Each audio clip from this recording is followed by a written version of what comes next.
할렐루야! 아멘. 네, 감사합니다. 우리나라에는 없는 그런 풍습인데 지금은 우리나라 사람들도 적극적으로 사용하는 그런 것 중에 하나가 악수입니다. 악수. 손인사. 과거에는 우리나라에 그런 전통은 없었습니다. 이 악수의 전통이 왜 생겼는지가 재미있는데요. 대부분 알고 계시겠지만 서양에서 낯선 사람을 외딴 곳에서 만나면 위험합니다. 그러니까 앞뒤 가릴 것 없이 무조건 누가 보이면 공격을 하는 거죠.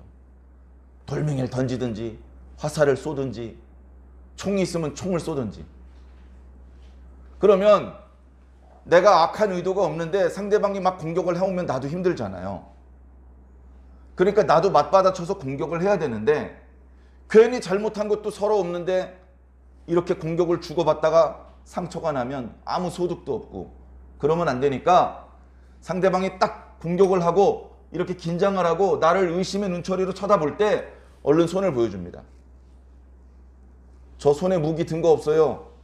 저는 당신을 해칠 생각이 없습니다. 손을 보여줍니다. 그러면 상대방에서 뒷주머니에 있는 칼을 뽑으려고 했다가 저 사람 빈손이네? 그러면 나도 놓고 나의 빈손을 보여줍니다. 그러면 상대방 손이 일단 비어 있으니까 무기가 없잖아요. 위험한 흉기가 없으니까 가까이 다가갑니다. 정말로 아무것도 없으면 그 손을 맞잡는 것이죠. 상대방의 손을 잡아야 나를 공격을 못하니까 그렇게 손을 잡은 겁니다. 그러니까 처음에는 막 반가움의 표현 이런 게 아니었어요. 상당히 긴장되고 죽기 아니면 죽이기 뭐 이런 살벌한 분위기 속에서 빈손을 보여주는 것으로부터 그 문화가 시작됐다고 합니다. 지금은 상대방 앞에 빈손 이렇게 보여주며 상대방을 안심시키고 그렇게까지는 하지 않죠. 그냥 다짜고짜 손을 잡습니다. 오늘도 예배 시작하기 전에 교회 오시는 분들이랑 악수를 했는데요. 너무 반갑죠. 그냥 눈으로만 인사하고 멀찍이 떨어져서 목례만 하는 것보다는 가까이 다가가서 얼굴을 가까이 보고 손을 잡고 원래 악수를 하고 막 손을 흔드는 것은 좋은 방법은 아니지만 살짝 흔들면서 뭔가 상대방과 교감을 하는 그런 이제 악수를 우리가 하고 있는데요. 의외로 세상은 아주 위험한 곳입니다. 지금 우리나라는 상대적으로 치안이 잘 되어 있는 그리고 국민성이 좋아서 아주 그 사소한 뭐 우발적인 뭐 폭행이나 아니면 도둑질이나 이런 것들이 뭐 없지는 않겠습니다만 우리가 선진국이라고 부러워했던 그런 나라들보다도 우리나라가 더 우수하다. 그래서 외국 사람들이 이제 우리나라에 여행도 오고 그러지 않습니까?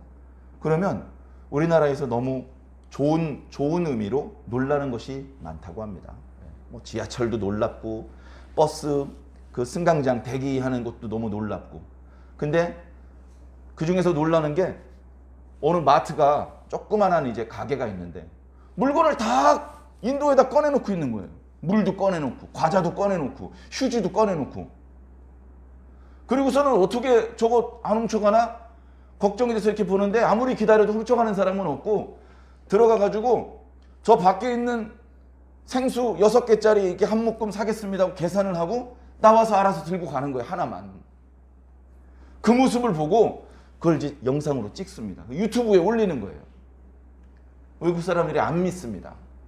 이거 유튜브 찍으려고 일부러 그렇게 연극하는 거지? 야, 미쳤냐? 물건을 그렇게 인도에다 다 꺼내놓으면 우리나라 같으면 5분이면 다 도둑질해 간다. 그런 댓글을 달면서 우리나라는 그 정도는 아니잖아요. 그 정도는 아닙니다. 그러긴 하지만 그러나 위험한 곳은 틀림없습니다. 칼을 들고 칼을 내밀지 않았을 뿐이지 저 밖에 있는 사람들은 아주 위험합니다. 그런 얘기를 했습니다. 누가 잘못을 했어요. 그러면 욕을 해도 가족들끼리는 심하게 욕하지 않습니다. 누가 잘못을 했어요. 매를 들어도 가족들끼리는요, 흉기를 들고 찌르거나 눈을 찌르거나 이러진 않아요. 영구적으로 불구가 되잖아요.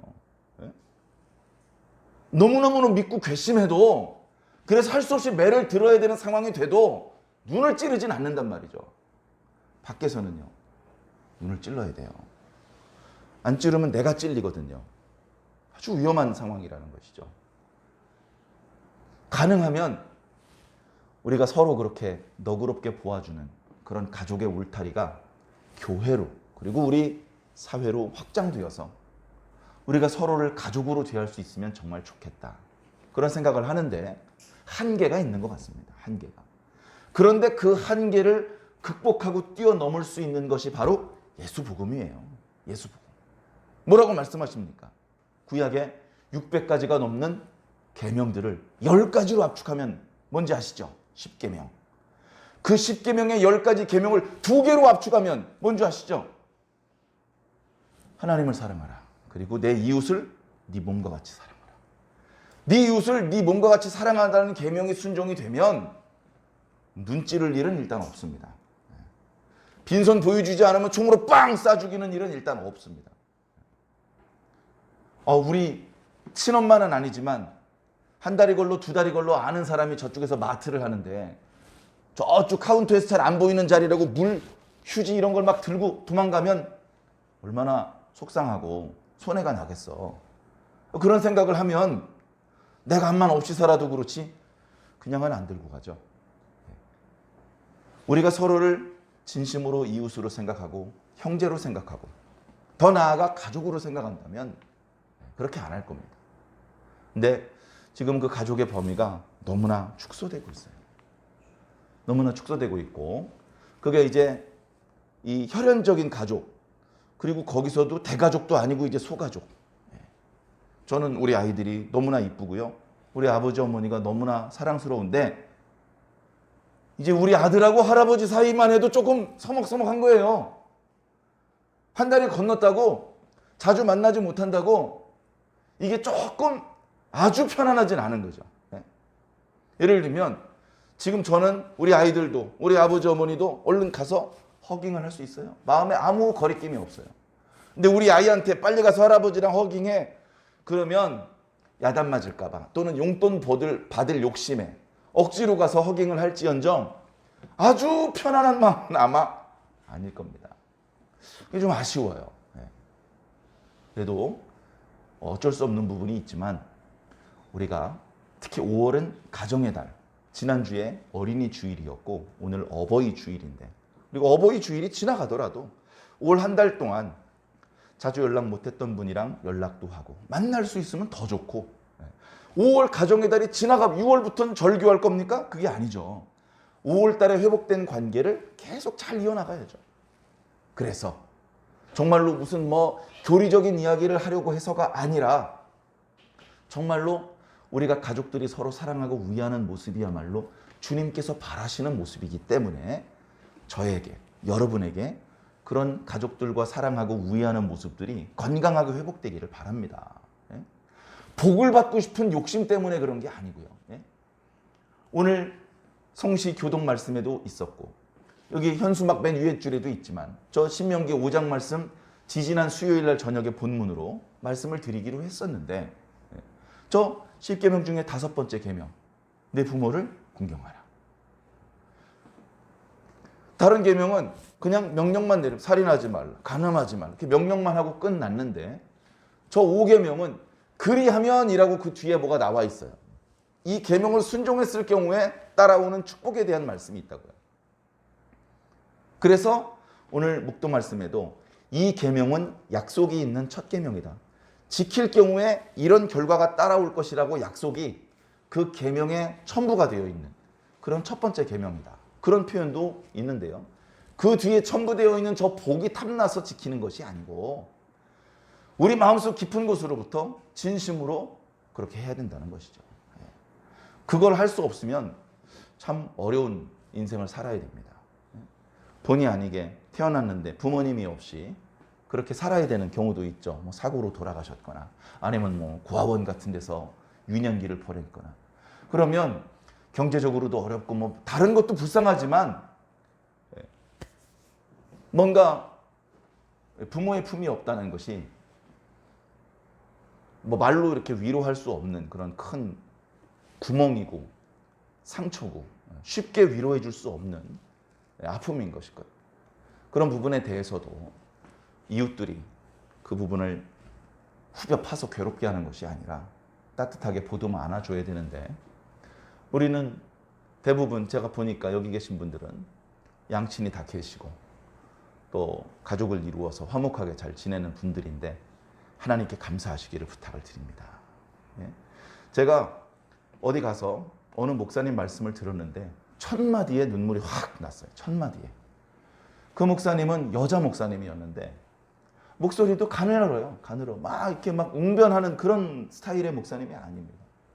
목소리가 가늘고 작다 보니까 마이크를 가까이 대고 이렇게 말씀을 하시는데 첫 마디가 뭐냐?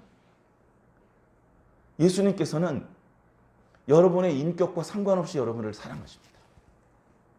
인격이 못돼 먹은 놈은 안 사랑하시고 착한 놈만 골라서 그 놈들만 편애하시는 게 아니고 인격이 못돼 먹어도 사랑하십니다. 하나님께서는 여러분들이 선한 일을 해도 나쁜 일을 해도 여러분을 사랑하십니다. 우리가 기독교 신앙을 수십 년을 했지만 하나님 앞에 인격적으로 완성됐느냐? 난 악행은 안 저지르고 선행만 하느냐? 그렇지 않거든요.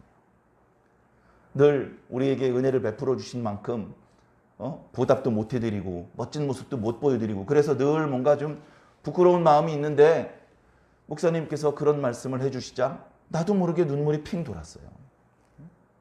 근데 생각해 보세요.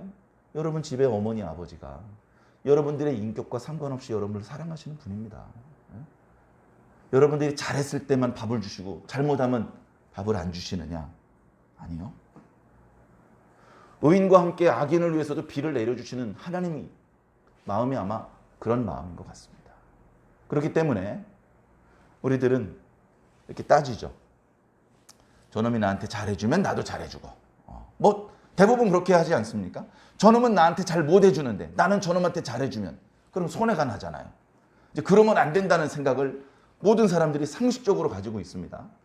그러다 보니까 속지 않기 위해서 상대방을 꿰뚫어 보는 능력을 연마를 합니다. 대학교에서 신입생을 뽑고 기업에서 신입사원을 뽑고 또는 경력사원을 뽑을 때 그 사람이 누군지 모르잖아요. 모르니까 어떡합니까? 시험을 칩니다. 그리고 전에 학교 다닐 때 성적이 어땠는지 성적 증명서를 가져오라고 합니다. 경력사원은 이력서를 가져오라고 합니다. 전에 어떤 회사에 있었고 거기서 어떤 역할을 했었는지 꼼꼼히 봅니다. 그리고 그 내용이 사실인지 뭐 면담도 하고 뭐 여러 가지 방법으로 검증을 합니다. 그래서 내용이 사실이고 이 사람이 능력도 있고 인성도 갖추어졌다. 우리 회사에 필요한 인재다. 이렇게 확실해져야 그제서야 뽑는 거예요. 거기 만약에 거짓으로 뭘 썼다고 생각해 보십시오. 그러면 그 사항이 거짓이라서 그 사항만 빼고 나머지 사항을 보고 그 사람을 뽑는 게 아니고요. 이 사람은 밥만 먹으면 거짓말을 할 수 있는 사람이구나. 인성이 잘못된 사람이구나. 이렇게 판단을 내리고 절대 뽑지 않는 겁니다. 세상은 그래요. 세상은. 근데 우리는 좀 달라야 됩니다. 우리는 달라야 됩니다. 우리 주님이 좀 다른 분이기 때문에 그렇습니다. 우리 주님, 우리가 주님이라고 부르면 예수 그리스도를 말하는 거잖아요. 우리가 주님으로 믿는 그 예수 그리스도는 염라대왕이 아니에요. 과거에 천주교에서 그런 생각을 가지고 있었어요. 여호와 하나님이 누구냐? 무서운 분이다. 죄인을 심판하시는 심판주다. 여호와 하나님이 눈을 부릅뜨면 죄를 숨길 수도 없다. 그러면 그분 앞에 자신의 죄가 적발이 되고 나면 그러면 하나님의 이제 형벌만 남아있다. 그 형벌로부터 자유로운 사람은 없다. 그러니까 어떻게 해야 됩니까? 하나님 앞에 잘 보여야 되죠. 하나님이 두려운 분이야. 하나님. 그러니까 어떻게 됩니까? 하나님의 어머니인 마리아에게 기도합니다. 마리아요. 하나님께 얘기하셔서 우리를 좀 너그럽게 해달라고 얘기를 해주소서. 이렇게 기도를 하는 거예요. 좀 이상하게 돌아가는 거죠. 우리가 알고 있는 성경적인 그런 내용하고는 약간 차이가 있는 그런 가르침으로 갈 수밖에 없는 것입니다. 근데 우리 하나님이, 우리 예수님이 염라대왕이 아니라니까요. 만약에 그런 식으로 잘못한 사람은 잘못한 만큼 벌을 준다. 이게 하나님의 원칙이다. 염라대왕이 가지고 있는 원칙과 동일한 원칙을 가지고 계시다. 희망이 없습니다. 죄 없는 자가 어디 있습니까? 죄가 없는 자. 죄가 없는, 죄를 제일 조금 지은 사람이 두 다리를 자른대요. 그럼 그 나머지는 뭐 어떻게 될 것 같습니까? 가장 깨끗하게 산 사람이 두 다리를 잘렸어요. 그러면 그 나머지는 어떻게 될 것 같습니까? 얘기하기도 싫은 거예요. 그런데 하나님께서는 그렇게 하지 않으십니다. 죄가 있으면 하나님께서도 그 죄인을 벌을 주셔야 돼요. 그게 공의의 하나님입니다. 죄를 지었는데 벌을 안 주면 하나님은 거짓말장이가 되는 거죠. 축구 경기를 하는데 심하게 태클을 걸고 반칙을 했는데 옐로우 카드를 안 꺼내면 그 심판 핫바지죠. 아무 역할을 못하는 바보죠. 하나님은 그런 바보는 아니거든요. 정확히 잘못이 저질러지고 있는 걸 볼 수 있는 분이고 그것에 대해서 적절한 처벌을 내리실 수도 있는 분인데 하나님께서는 그런 방법을 쓰지 않으시고 회개하고 그 죄를 씻을 수 있는 기회와 방법을 제공해 주시는 분이라는 거죠. 이게 우리가 믿는 하나님입니다. 그래서 그 하나님의 그 놀라우신 사랑과 은혜로 우리가 지금 감히 죄인 주제에 뻔뻔하게 교회에 와서 고개를 들고 있는 거예요. 죄가 없어서 고개 빤빤히 들고 계십니까? 여러분 사극 많이 보셨죠? 사또 앞에 죄인은 어떻게 하고 있습니까? 고개를 못 들어요. 사또가 고개를 들라 할 때까지는 고개를 못 들어요. 진술을 하더라도 고개를 숙인 채 말해야 됩니다. 답답하고 억울해도 할 수 없어요. 사또가 죄가 없는 것으로 밝혀질 때쯤 네 고개를 들라 이렇게 말하는 겁니다. 우리는 죄가 없어서 지금 고개를 들고 있습니까? 아니죠. 아니지만 예수 그리스도 안에서 우리의 죄가 용서된 것을 믿고 그리고 지금 여기 이렇게 온 겁니다. 네. 자, 오늘 이제 본문 말씀 어떻게 보면 기독교의 아주 기본적인 말씀입니다. 우리 기본적인 말씀 뭡니까? 하나님께서 우리의 죄의 문제를 해결하기 위해서 하나밖에 없는 아들을 우리 인간의 모습, 죄인의 모습과 똑같은 모습으로 이 땅에 보내셨고 이 세상 모든 죄인들, 그러니까 예수님이 오기 전의 죄인들, 예수님이 부활을 승천하신 이후의 죄인들 모든 사람들의 죄를 십자가에 지고 그 죄를 한 방에 해결하셨죠. 한 사람의 죄의 무게가 가볍지 않습니다. 그런데 태초부터 또 말세 때까지 이 땅에 존재했었던 사람들의 모든 죄의 총합은 얼마나 클까요? 그런데 그 죄의 총합보다 예수 그리스도의 보혈의 공로가 더 크다는 겁니다. 왜? 예수님은 전능의 하나님이니까. 전능이라는 것에는요, 인피니티, 무한대의 능력이 담겨져 있거든요. 이 세상에 존재했었던 인간은 엄청나지만 그 숫자와 그들의 죄의 총합은 엄청나지만 그래봤자 무한대는 아니에요. 계속 조금씩 증가하고 있지만 영원하지 않다고요. 네? 예수 그리스도의 능력은 무한대예요. 그러니까 없어지는 거예요. 여기 고등학교 때 수학 시간에 극한의 개념을 배웠던 분들은 기억을 할 겁니다. 분모가 무한대가 되면 전체는 0이 됩니다. 우리가 죄가 있어요. 죄가 있어. 그런데 우리의 죄를 예수 그리스도의 무한대의 사랑이 짊어지셨어요. 총합이 0이 되는 겁니다. 그래서 우리가 의인이 되는 거고 죄가 없는 것처럼 인정받아서 하나님을 아버지라고 부르게 된 겁니다. 그것이 기독교의 기본적인 가르침이죠. 그 기본적인 핵심적인 교리, 말씀 위에 이제 예수님은 어떤 분이고 예수님의 사도들 중에 어떤 사도들이 있었는데 그때 어떤 사건이 있었고 또 예수님이 오시기 전에 구약엔 어떤 선지자를 통해서 뭐라고 말씀하셨었고 어떤 임금 때 무슨 사건이 있었고 뭐 그런 여러 가지 이야기들도 있죠.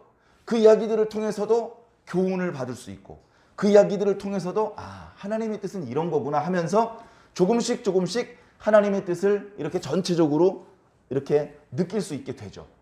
그러나 생략할 수 없는 한가운데 빽 본과 같은 가장 뼈대를 이루는 말씀이 바로 예수 그리스도를 통해서 우리를 구원하시는 하나님의 은혜입니다. 이게 핵심이거든요. 자, 근데 문제는 뭐냐? 이 말씀이 아주 웃긴 말씀인 거예요. 예수를 믿는 사람, 예수를 사랑하는 사람, 그래서 예수 복음을 전파하는 사람들이 있을 거 아닙니까? 사도 바울 시대에. 사도 바울만 그런 게 아니고 많은 주의 종들이 이 복음을 전파하고 있었을 거 아닙니까? 그래가지고 누굴 만났어. 만나가지고 여러분, 예수 그리스도를 믿어야 우리가 구원을 받습니다.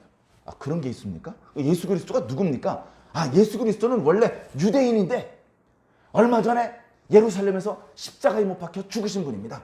이렇게 설명을 했는데 갑자기 듣던 사람의 표정이 막 얼굴이 썩어가요. 왜 그런가 봤더니 그 사람이 유대인이야. 유대인이야. 나 그 얘기 아는데 우리 큰아저씨가 죽였는데. 그러니까 어떻게 됩니까? 예수 복음이 꺼림직한 거예요. 우리 친척이 죽였는데 그때 우리 친척이 죽인 그 사람이 하나님의 아들이래. 인정하고 싶지 않습니다. 마음이 불편해요. 그래, 이 복음이 유대인들에게는 거리끼는 것이요. 자, 그 다음에 이 복음을 딱 전했더니 듣고 있던 사람이 갑자기 깔깔깔깔 웃습니다. 아니, 잘 들으시다 왜 웃으십니까? 말도 안 되는 소리 하지 마시오. 십자가에 달려서 죽었으면 그 사람 실패했다는 거 아니야. 무슨 실패한 사람을 믿으래, 이 사람 정신 나갔나? 하면서 이 십자가의 도를 미련하게 본다는 것입니다. 이 십자가의 도, 예수가 하나님의 아들이고 예수가 십자가를 져서 우리의 죄를 용서하셨다는 이 사실을 전파하고 그걸 믿으라고 하면 유대인들은 거리끼고 헬라인들은 미련하게 본다는 거예요. 그래서 오늘 예배 시작할 때 묵도 말씀에 십자가의 도가 멸망받을 자들에게는 미련한 것이로되 구원을 얻을 우리에게는 하나님의 지혜요 능력이다. 그렇게 말씀하고 있습니다. 여러분들은 예수 그리스도를 믿습니까? 말로는 다 믿는다고 하죠.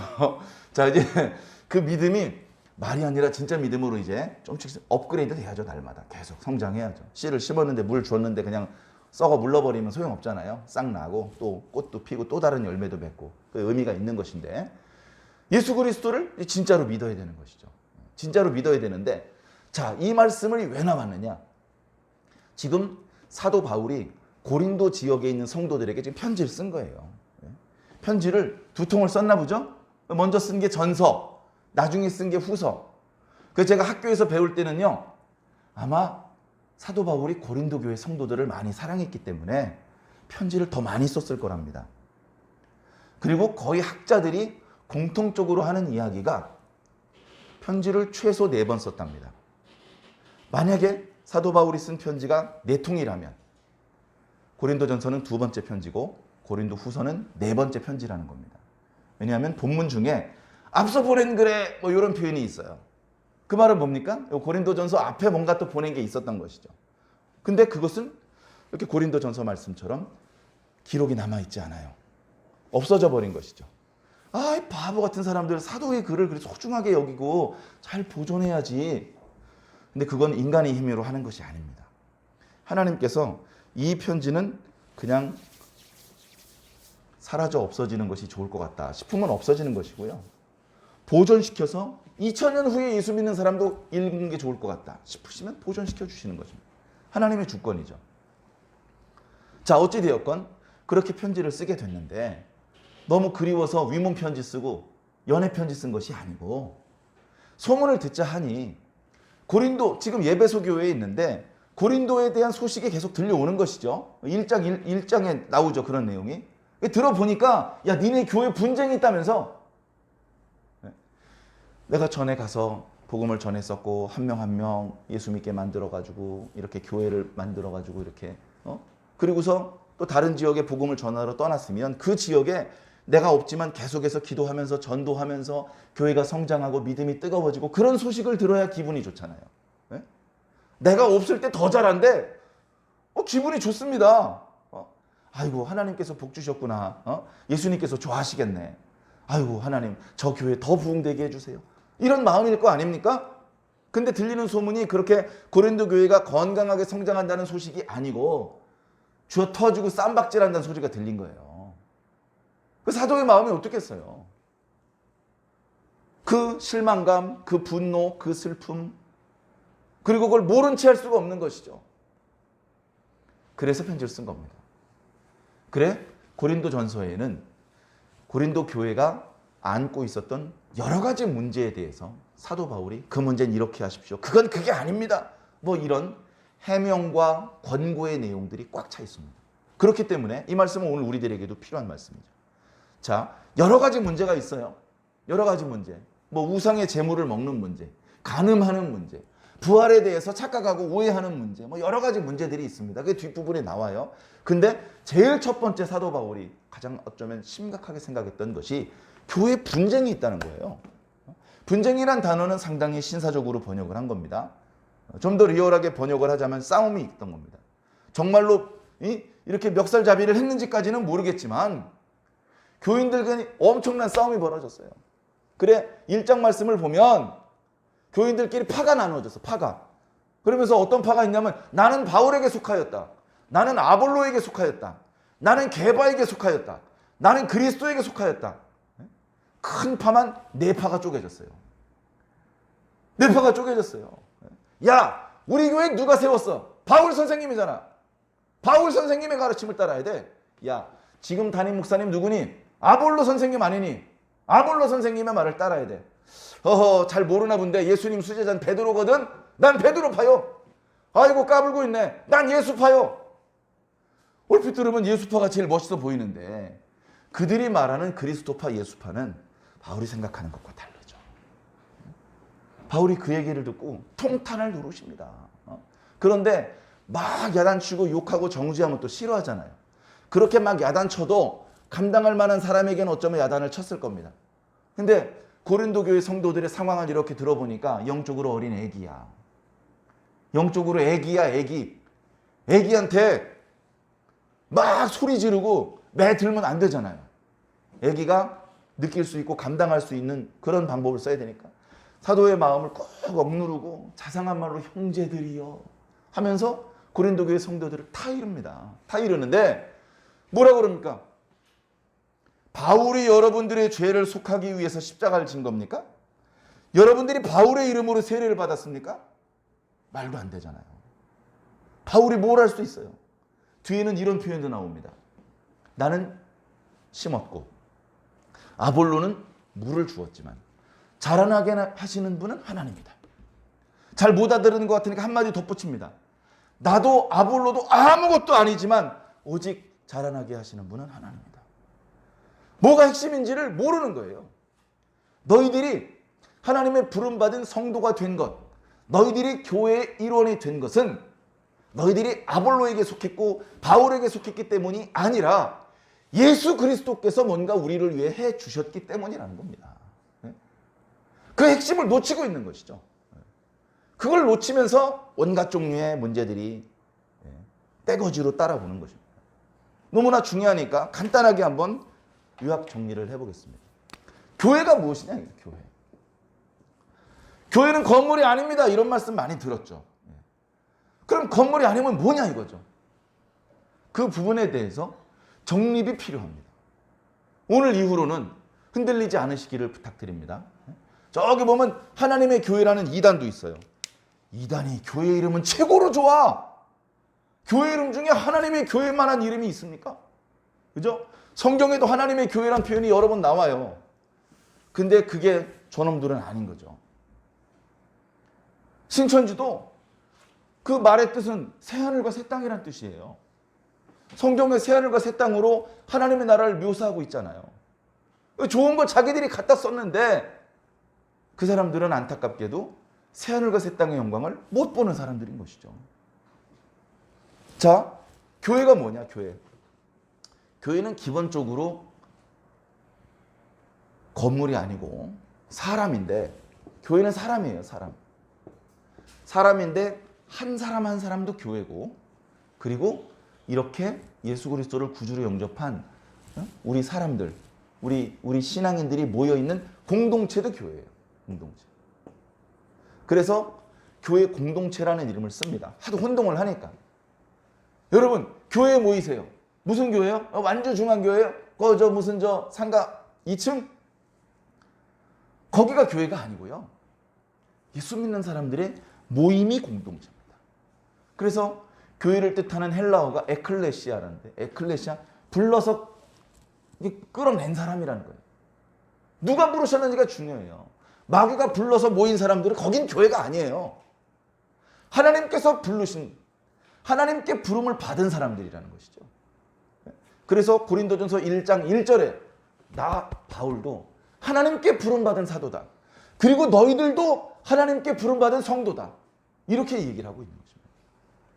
자, 그래서 어떤 사람들이냐? 첫 번째, 부름받은 사람들입니다. 하나님께 부름을 받았어요. 우리 지난 주일 말씀 기억들 나실지 모르겠습니다만 하나님께서 불러놓고 나물나라 하시는 것이 아니고 불러놓고 그때부터 좋은 걸 막 주시는데 은혜도 주시고 지식과 언변의 풍부함도 주시고 그리스도 안에서 우리들의 믿음의 견고함도 주시는데 핵심은 뭐냐? 예수 그리스도와 사귀게 하십니다. 예수 그리스도와 사귀어. 예수 그리스도와 사귀어야 진짜 좋은 게 생기는 거예요. 예수 그리스도. 그러면서 이 예수 그리스도와 관련된 이야기를 하는 거죠. 복음이거든요. 십자가에도. 복음은 십자가를 빼고는 얘기가 안 돼요. 오히려 부활은 나중에 얘기를 하더라도 죽으심은 반드시 얘기를 해야 돼요. 예수님께서 언제 우리를 구원하셨습니까? 3일 후에 부활하신 날 우리를 구원하셨나요? 아니요. 십자가에서 죽으시는 순간 우리를 구원하신 겁니다. 우리가 그 정도는 이제 알아야죠. 예수님께서 우리를 위해서 죽으셨어요. 그게 핵심적인 말씀이죠. 그 십자가의 도를 미련하게 보고 거리끼게 여기지만 그러나 구원을 얻을 우리들에게는 하나님의 능력이요 지혜다. 이야, 하나님 이런 기가 막힌 묘수가 있었나? 이 장에 보면 하나님께서 당신의 백성들을 위해서 가지고 계신 이 뜻은 오랫동안 감추었던 것이 때가 되어서 드러내신 것인데 하나님께서 드러내 보여주시기 전에는 인간이 스스로 알아내거나 짐작조차 할 수 없는 것이다. 자, 그것을 이제 하나님께서 나타내 주신 것입니다. 그래서 우리 예수 그리스도의 사귐이 생겼습니다. 예수님을 만나고 예수님의 말씀을 듣고 예수님께 우리 사정도 아래 드리고 그러면서 우리가 드디어 구원을 받는 거예요. 예수님께서 나를 위해 죽으셨다는 걸 믿는 순간 우리의 죄의 문제가 해결이 되는 겁니다. 이게 참 힘들어요. 정말 친했던 친구인데 그 친구한테 돈 500만 원 빌렸는데 안 갚았어. 그걸 갚기 전에는 우정이 회복되기 어려워요. 5만 원 빌린 거는 그건 무시할 수 있어. 근데 500만 원, 5천만 원 빌린 거는 이거 무시하기 조금 부담스러워. 그죠? 그 문제가 해결되기 전에는 전에 정말 불알 친구였는데 아무 거리 끼는 것도 없었고 비밀도 없었고 근데 그 5천만 원이 걸리는 순간 남남이 되는 거예요. 전화 오면 안 받는 겁니다. 근데 그게 해결이 됐어요. 5천만 원, 기본자 5,100만 원. 야, 100만 원은 필요 없어. 아니야. 친구끼리 이거 안 받으면 우리 절교다. 알았어. 일단 받고 100만 원으로 내가 밥 살게. 뭐 이런 식으로 그 문제가 해결이 돼야 다시 관계가 복구가 되는 것이거든요. 우리와 하나님과의 관계가 그렇습니다.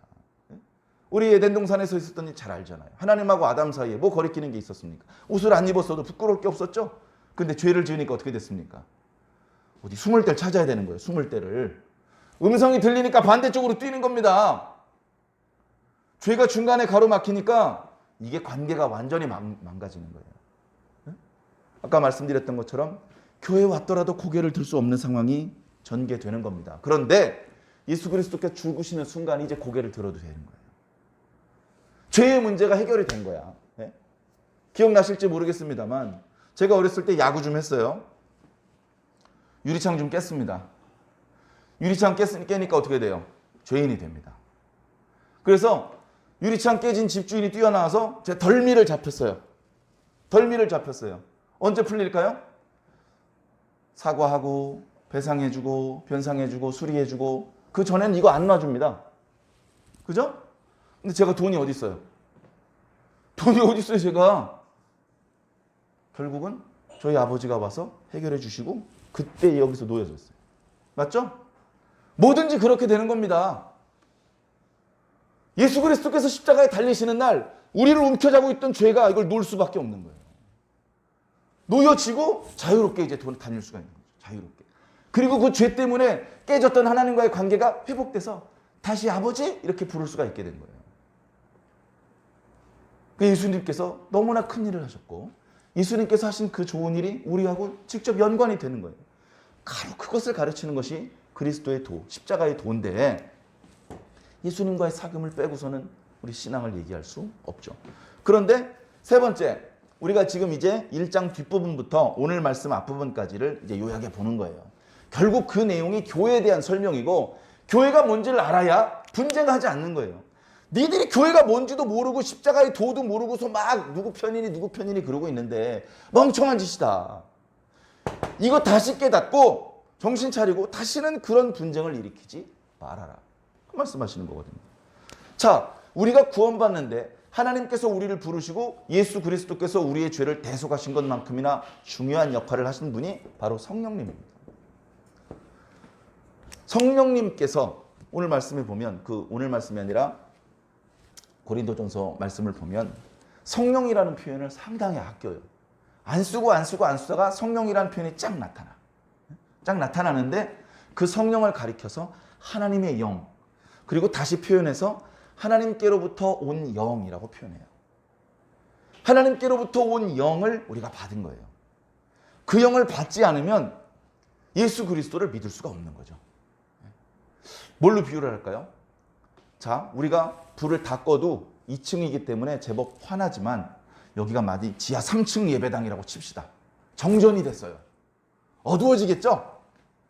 어두워져가지고요. 여기서 저쪽으로 갈 때 이 장애물이 있는지 모르고 막 부딪힐 겁니다. 그죠? 여기저기서 부딪히고 넘어지고 울고 난리가 아수라장이 될 거예요. 자, 그때 뭐가 필요하죠? 불이 필요해요.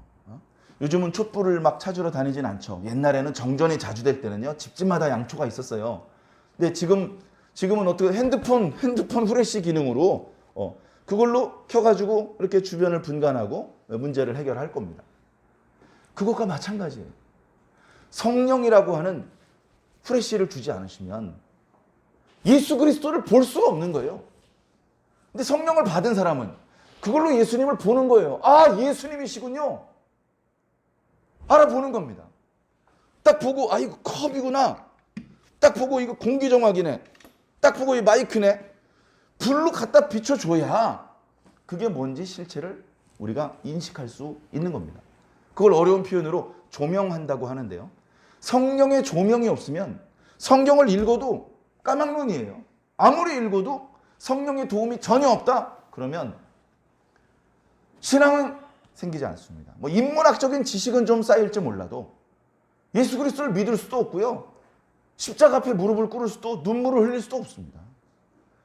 우리가 예수를 진심으로 믿고 무릎이 꿇어지고 눈물이 난다면 성령님께서 일하신 거예요. 성령님 없이 그런 일은 절대로 일어나지 않습니다. 그러니까 우리는 성령님께서 우리 속에서 활동을 하는 그런 사람이라는 거예요. 그걸 어려운 표현으로 신령한 자다 이렇게 표현하고 있어요. 신령한 자, 뭔가 영적인 활동이 있는 자라는 거예요. 그게 없는 자를 가리켜 사도 바울은 육에 속한 자, 육체를 따라, 다시 말하면 어떤 신앙이 없는 인간적인 관점을 따라, 관점이란 말을 다르게 표현하면 가치관에 따라. 세상 학문이 있어요. 세상 지혜가 있어요. 근데 그걸로는 하나님의 지혜를 깨달을 수 없어요. 그걸로는 하나님의 지혜가, 다시 말해서 예수 그리스도의 도가 미련해 보일 뿐이에요. 세상적으로 지혜로울수록 하나님의 것은 더 미련하게 보입니다. 성경은요, 믿지 못할 것으로 꽉 차 있습니다. 성경에 믿을 수 있는 것도 많이 있죠. 그것만 골라서 믿으면 절대로 구원 못 받습니다. 말씀 전에 한번 드렸던 기억이 나는데요. 아내가 하도 교회를 가라 그래가지고 교회 안 가면 도장 찍는다 그래가지고 할 수 없이 교회 갔어요. 자도 좋으니까 교회를 오라고. 근데 이 사람이 의외로 안 자고 설교 말씀을 잘 듣는데 잘 듣다가 갑자기 웃는 겁니다. 설교하던 목사님이 깜짝 놀랐어요. 설교하다 아멘하는 그런 경우는 있어도 성도가 웃는 건 처음 봤거든요. 왜 없습니까? 예수님 무리를 걸었다니 말도 안 되는 소리 하고 있네. 목사님 개그 좀 할 줄 아시네. 성도들이 좋을까봐 우스갯소리 중간에 섞으신 거죠? 이러고 있습니다. 그 다음 주에 더 크게 웃습니다. 예수님께서 처녀의 몸에서 태어나셨다니까. 박자 배꼽 잡고 웃어요. 성경은 그렇게 미련해 보입니다. 근데 믿는 사람은 그게 미련해 보이지 않아요. 믿는 사람은 그 믿기 어려운 이야기를 들을 때 웃지 않습니다. 진지하게 받아들입니다. 그게 믿음입니다. 믿음은 뭘 크게 보느냐입니다. 예수님이 커 보이면 예수님을 믿는 사람입니다. 세상이 커 보이면 말로는 예수님 믿고 살아간다고 했지만 사실은 세상을 믿는 사람입니다. 여러분들은 각자 무엇을 크게 보십니까? 오늘 말씀에 보면 그런 말씀이 나오죠. 이 세상 지혜는 하나님께 어리석은 것이니, 다시 말해서 세상적으로 지혜로울수록 하나님 것을 깨달을 수가 없어요. 왜냐하면 하나님께서 그렇게 만드셨어. 세상의 지혜를 어리석게 만드셨어요. 세상의 지혜로는 방법으로는 하나님의 비밀, 예수 그리스도 십자가의 도를 깨달을 수 없게 만들어 놓으셨어요. 그러니까 하나님의 도와주심 없이, 이런 하나님의 부르심, 성령의 감동하심, 이런 도와주심이 없이 스스로 지혜로워지고 하나님의 비밀, 하나님의 능력, 하나님의 지혜인 예수 그리스도 십자가의 복음을 깨닫거나 믿을 수가 없다는 것이죠. 그래서 말씀하고 있는 겁니다. 19절에 이 세상 지혜는 하나님께 어리석은 것이니 기록된 바 하나님은 지혜 있는 자들로 하여금 자기 꾀에 빠지게 하는 이시라. 20절 또 주께서 지혜 있는 자들의 생각을 헛것으로 아신다고 하셨다. 자, 이쯤 됐으면 어떻게 해야 됩니까? 내가 잘못했구나 라고 깨달아야 됩니다. 잘 안 되는 것 같으니까 21절에 그런즉 누구든지 사람을 자랑하지 말라. 나 누구누구 교수님 제자야. 나 어느 교회에서 전도사 생활 시작했어.